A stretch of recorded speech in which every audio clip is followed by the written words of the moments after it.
سرکار اویس قرنی نے کہا جب یہ آواز آئی کہ میں اور آدھی امت کو عبد القادر جس کا نام ہوگا میرے نبی کی اولاد میں سے ہوگا، میرے رسول کے خانوادے میں سے ہوگا، اس کی سفارش پر میں آدھی امت کو بخش دوں گا، اور اس کا جو احترام کرے گا، اس کی جو عزت کرے گا وہ میرے نظر میں محبوب ہوگا۔ ایک وقت وہ بھی آئے گا وہ یہ کہے گا کہ میرا یہ قدم تمام اولیاء کرام کی گردنوں پر، تمام اولیاء کرام اپنی اپنی گردنوں کو جھکا دیں گے۔ حضرات میں یہیں پر رک کر کہنا چاہتا ہوں، میں نے پہلے بھی آپ سے کہا تھا آپ اپنی قسمت پہ جتنا ناز کریں وہ کم ہے۔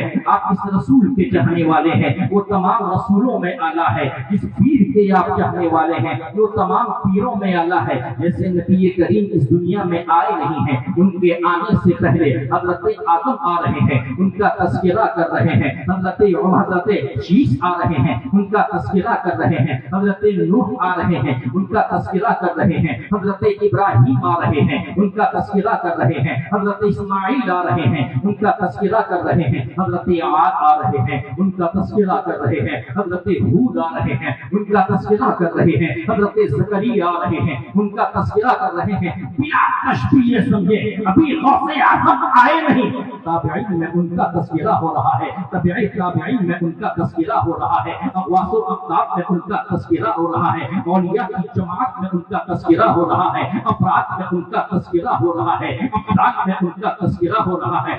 غوث اعظم کا زمانہ ختم ہوتا ہے، ہندوستان آ جائیں، حضرت خواجہ آ رہے ہیں، غوث اعظم کا تذکرہ کر رہے ہیں۔ بریلی آ جائیں، امام احمد رضا غوث اعظم کا تذکرہ کر رہے ہیں۔ حجت الاسلام غوث اعظم کا تذکرہ کر رہے ہیں۔ مفتی اعظم ہند غوث اعظم کا تذکرہ کر رہے ہیں۔ مجاہد ملت غوث اعظم کا تذکرہ کر رہے ہیں۔ مفتی اعظم اڑیسہ غوث اعظم کا تذکرہ کر رہے ہیں۔ اور حق تو یہ ہے آج شاہپور میں جو محفل سجی ہے، اس محفل میں بھی غوث اعظم کا تذکرہ کر رہا ہے۔ سبحان اللہ، سبحان اللہ۔ حضرات یہ سرکار غوث اعظم کی ذات ہے۔ سرکار غوث اعظم کا تذکرہ صرف آج نہیں، کل نہیں، بلکہ قیامت تک ہوتا رہے گا، اس لیے کہ ہر ولی کسی نہ کسی نبی کے قدم پر ہے، لیکن سرکار غوث اعظم ہمارے رسول کے قدم پر ہے۔ یعنی جو ولی جس نبی کے قدم پر ہوگا اس کا تذکرہ ہوتا رہے گا۔ سرکار غوث اعظم کا تذکرہ اس وقت تک ہوتا رہے گا جب تک میرے رسول کا تذکرہ ہوتا رہے گا۔ اللہ بس یہیں تک نہیں، آئیے میں آپ کو بتاؤں، ان میں سے بہت سارے آپ لوگوں میں سے ایسے ہیں جو حضور تاج الشریعہ سے مرید ہیں، کچھ لوگ ایسے ہیں جو مجاہد ملت سے مرید ہیں، کچھ ایسے ہیں جو مفتی اعظم اڑیسہ سے مرید ہیں، کچھ ایسے ہیں والد گرامی شیر اہل سنت سے مرید ہیں۔ آئیے میں آپ سے پوچھتا ہوں، یہ بتاؤ جب آپ نے مجاہد ملت سے آپ نے بیعت دی، کیا مجاہد ملت نے یہ کہا کہ یہ کہو کہ میں نے اپنا ہاتھ حبیب الرحمان کے ہاتھ میں رکھا؟ جتنے بھی مجاہد ملت کے مریدین ہیں کہیں گے نہیں نہیں، سرکار مجاہد ملت نے یہ نہیں کہا تھا۔ جو تاج الشریعہ کے مرید ہیں میں ان سے پوچھتا ہوں، کیا جب تاج الشریعہ نے آپ لوگوں کو مرید کیا تھا کیا یہ کہا تھا کہ کہو کہ میں نے اپنا ہاتھ اختر رضا خان ازہری کے ہاتھ پہ رکھا؟ آپ کہیں گے نہیں نہیں۔ مفتی اعظم اڑیسہ کے مریدوں سے پوچھو، کیا وہ انہوں نے یہ کہا تھا کہ کہو کہ میں نے اپنا ہاتھ سید عبد القدوس کے ہاتھ پہ رکھا؟ آپ کہیں گے نہیں نہیں۔ کیا والد گرامی مرید کرتے ہو، کیا انہوں نے یہ کہا تھا کہ کہو کہ میں نے اپنا ہاتھ سید علی رسول حبیبی ہاشمی کے ہاتھ میں رکھا؟ آپ کہیں گے نہیں، بلکہ آپ سے پوچھا جائے تو آپ یہی کہیں گے مجاہد ملت نے جو کہا، تاج الشریعہ نے جو کہا، مفتی اعظم ہند نے جو کہا، حجت الاسلام نے جو کہا، یہی کہا کہ کہو میں نے اپنا ہاتھ غوث اعظم کے ہاتھ میں رکھا۔ گویا کہ پتہ یہ چلا آپ ازہری میاں کے مرید بعد میں ہیں، حجت الاسلام کے مرید بعد میں ہیں، مفتی اعظم ہند کے مرید بعد میں ہیں، مجاہد ملت کے مرید بعد میں ہیں۔ اگر پہلے مرید ہیں تو سرکار غوث اعظم کے مرید ہیں۔ سرکار غوث اعظم نے فرمایا ہے کہ پروردگار اعظم ہے مجھ سے وعدہ کیا ہے قیامت تک جتنے بھی مریدین میرے ہوں گے ان تمام مریدوں کو جنت میں داخل فرمائے گا۔ میں یہ کہتا ہوں ہمارا غوث جھوٹا ہو نہیں سکتا، کیونکہ ہم جس غوث کے ماننے والے ہیں اس غوث کا تذکرہ آج سے نہیں ہے، ہم غوث کا تذکرہ صحابہ کے زمانے میں، تابعین کے زمانے میں، تابعین کے زمانے میں ہوا ہے۔ آج پھر میں آپ کو بتاؤں، نبی آخر الزمان جب معراج کے لیے تشریف لے جا رہے تھے، نبی کریم صلی اللہ علیہ وسلم کے پاس حضرت جبرائیل تشریف لائے اور انہوں نے کہا کہ پروردگار عالم مشتاق ہے آپ کی زیارت کے لیے۔ نبی آخر الزمان حضرت ام ہانی کے گھر سے چلتے ہیں خانہ کعبہ کے پاس، رسول آخر الزمان کے شکم سینے کو چاک کیا جاتا ہے اور دل کو زمزم سے دھلا جاتا ہے۔ ایک سواری لائی گئی تھی، اس سواری پر نبی کریم کو سوار کر کے لے جایا گیا۔ جب سواری پر سرکار نبی آخر الزمان جب سوار ہونا چاہے، اسی اسنے میں سرکار غوث اعظم نے اپنا کندھا پیش کر دیا۔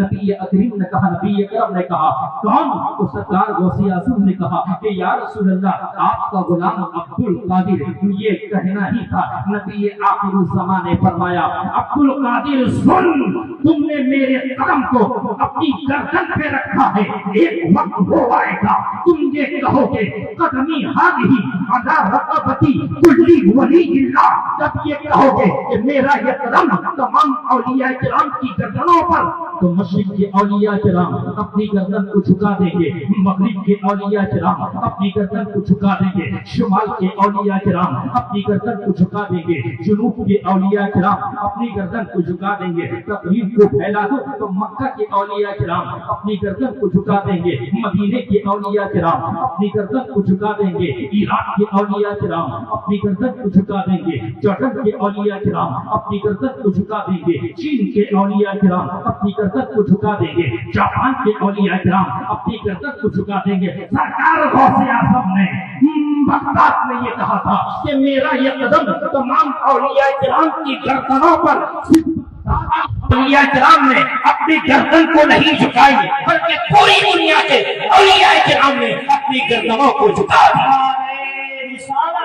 حضور شیر اہل سنت شہزادہ مفتی اعظم اڑیسہ، شہزادہ مفتی اعظم اڑیسہ، حضور شیر اہل سنت، مناظر اہل سنت، مناظر اہل سنت، حضرت علامہ مولانا مفتی سید آل رسول صاحب قبلہ حبیبی ہاشمی، نعرہ تکبیر، نعرہ رسالت، مسلک اعلی حضرت، مسلک اعلی حضرت فیضان تاج الشریعہ مفتی اعظم اڑیسہ، فیضان مفتی اعظم اڑیسہ۔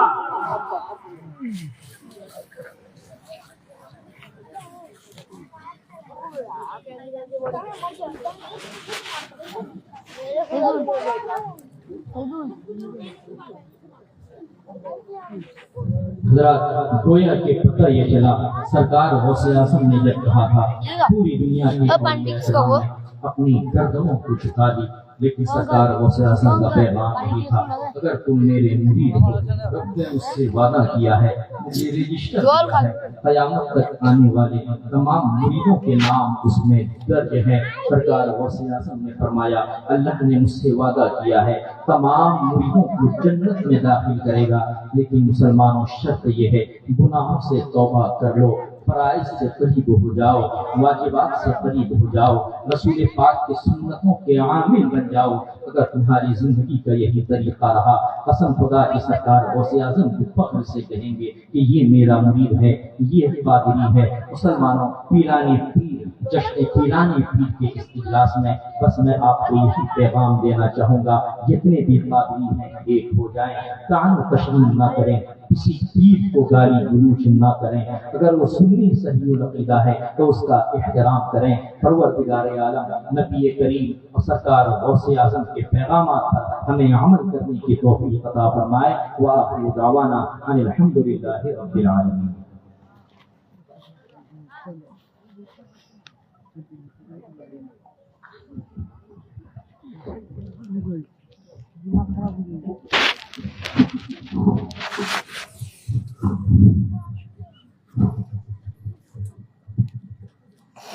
کوئی محمودی بنے، کوئی ایازی بنے، حضرات آپ